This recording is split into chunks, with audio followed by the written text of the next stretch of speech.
Il y a 9 ans, mourait à Barcelone, en Espagne, feu président Omar Bongo Ondimba. En ce jour de commémoration de tristes événements, nous revivons avec Alex Léoubi la funeste annonce. Regardez.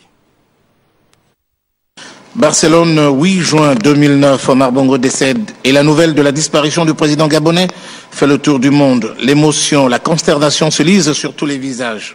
La République est en deuil. L'un de ses bâtisseurs vient de disparaître. Dans un élan global de communion, le Gabon et des illustres invités rendent un hommage vibrant à l'homme. Et pour quelques jours d'obsèques, Libreville est quasiment la capitale du monde.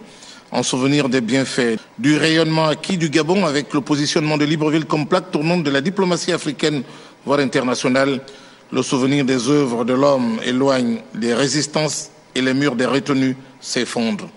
Un géant s'en est allé jusqu'au dernier jour des obsèques.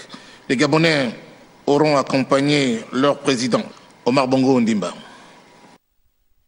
Voilà, vous le savez, Omar Bongo Ondimba était connu pour son franc-parler. Ses phrases ne laissaient personne insensible. Morceau choisi. On ne mange pas la paix. On ne mange pas la paix. On ne construit pas dans le désordre. C'était un homme au franc-parler et ses phrases sont le témoin à la fois de son engagement à servir son pays, à en préserver les intérêts, et témoin également de son grand penchant pour le partage et la paix. La jeunesse est sacrée, l'une des plus connues. Ses nombreuses réalisations scolaires et universitaires suffisent pour s'en convaincre. Le Gabon est une maison de verre, aimait-il à dire, lorsque l'exigence de vérité et de transparence s'imposait. Le Gabon sans la France est une voiture sans chauffeur et la France sans le Gabon, une voiture sans carburant. Il traduisait ainsi sa forte imprégnation de l'idée de l'indépendance économique, voire politique. Et lorsqu'il s'agissait de bâtir le Gabon, Omar Bongo choisissait même de pouvoir partiser avec le diable quand il affirma que le transgabonais devait se faire avec ou sans la Banque mondiale.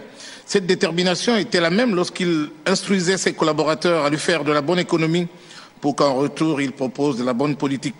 Et pour matérialiser l'idée de partage, il aimait à dire, lorsqu'un Gabonais va à la chasse, c'est tout le village qui partage le gibier.